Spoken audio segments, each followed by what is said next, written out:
अस्सलाम वालेकुम जी स्टूडेंट्स, हमने लास्ट टाइम जो है वो ब्लड वेसल्स का टॉपिक पढ़ा था। आज जो हमारा नेक्स्ट टॉपिक है वो है जी general plan of human blood circulatory system. अगर आप देखें तो ह्यूमन ब्लड जो सर्कुलेटरी सिस्टम है उसमें दो चीज़ें ही हैं जो ब्लड को सर्कुलेट करवाती हैं। आर्टरीज़ हैं, वेंस हैं, और इन दोनों से कुछ जो है वो हमारे पास इन दोनों के डिवाइड करने से, आर्टरीज़ के डिवाइड करने से हमने पढ़ा था कि क्या बनती हैं, कैपिलरीज़ बनती हैं। तो बेसिकली हमने आर्ट्रियल सिस्टम और जो वीनस सिस्टम है उसको आज डिस्कस करना है। तो जो दो साइंटिस्ट हैं, वैसे तो बहुत से साइंटिस्ट ने इसके ऊपर काम किया, इसमें दो साइंटिस्ट हैं, इब्न नफीस और विलियम हार्वे। इन्होंने जो है वो सर्कुलेटरी सिस्टम के ऊपर बहुत ज़्यादा काम किया। इब्न नफीस जो थे वो फिजिशियन थे और उन्होंने जो है वो ब्लड सर्कुलेशन के जो पाथवे है उसको जो है वो अच्छी तरह से डिस्क्राइब किया, और इसमें उनको जो है वो अवार्ड भी बहुत ज़्यादा दिए गए। ये MCQs ये बात आपने याद रखनी है। विलियम हार्वे है तो इन्होंने हार्ट के अंदर जो पंपिंग एक्शन है उसको बताया था। तो जो हम फर्स्ट डिस्कस करते हैं आर्टीरियल सिस्टम को बात करते हैं। तो जो पल्मोनरी ट्रंक है ये इमर्ज कहाँ से होती है? राइट वेंट्रिकल से। जो हमारा हार्ट है इसके राइट वेंट्रिकल से जो है वो इमर्ज होती है, और डिवाइड किस में होती है? Right and left pulmonary arteries के अंदर। ठीक है, आप ये देख सकते हैं डायग्राम में, ये हमारे पास जो है वो क्या है? पल्मोनरी आर्टरी है। आप देख रहे हैं ये कहाँ से इमर्ज हो रही है? ये हमारे हार्ट से जो है वो क्या हो रही है? इमर्ज हो रही है।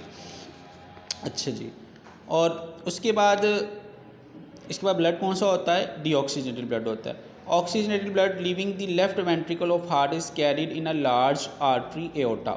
जो ऑक्सीजनेटेड ब्लड होता है ये कहाँ पे भेजा जाता है? ये हमारे पास भेजा जाता है लेफ़्ट वेंट्रिकल की तरफ, जो कि हार्ट का जो लेफ़्ट वेंट्रिकल है वहाँ पे भेजा जाता है। और इसको जो है ना वो कौन कैरी करता है? इसको लार्ज आर्टरी जो है वो कैरी करती है, जिसको हम क्या नाम देते हैं? एओर्टा का नाम देते हैं। एओर्टा जो है वो हमने आप ये देख लें, ये डायग्राम में आप देख सकते हैं, ये एओर्टिक आर्च है। ये आपने जो पढ़ा था स्ट्रक्चर, इसको क्या कहते हैं? एओर्टा, जहाँ पे मज़ीद जो है ना वो 3 आपके पास ट्यूब्स मौजूद होती हैं। अच्छा, it ascend and forms an aortic arch. और ये क्या बनाती हैं? एओर्टा जब बहुत सी मिलती हैं एओर्टिक आर्च बनाती हैं। The arch curves left and descends inferiorly into the body from the upper surface of aortic arch 3 arteries emerge.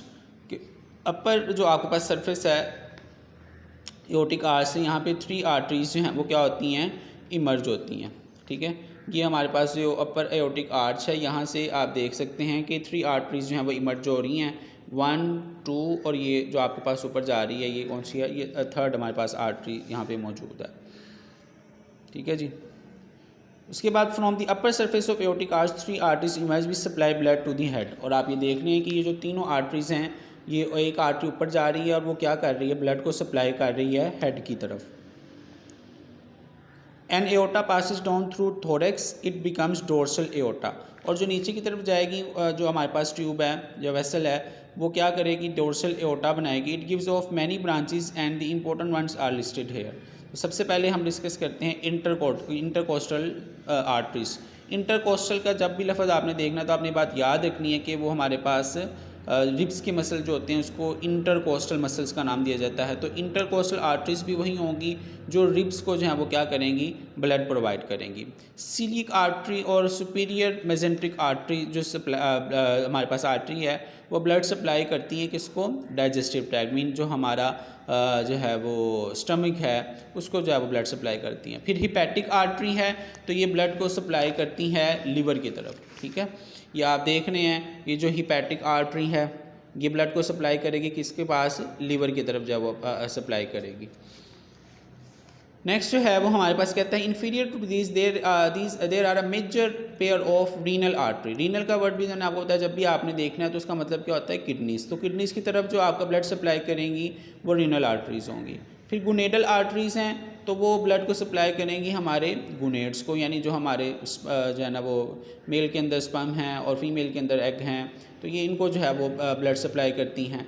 फिर गुनेडल आर्टरीज के बाद आ जाती हैं इंफीरियर मेजेंट्रिक आर्टरी, जो कि आपके ब्लड को सप्लाई करती हैं लार्ज इंटेस्टाइन और रेक्टम की तरफ। ठीक है जी, लार्ज इंटेस्टाइन और रेक्टम आप जानते हैं, पीछे हम पढ़ के आए हैं। फिर एओर्टा डिवाइड होती हैं किसमें? 2 कॉमन इलियक आर्टरीज़ में, और वो फिर मज़ीद डिवाइड होती हैं इंटरनल इलियक आर्टरी और एक्सटर्नल इलियक आर्टरी।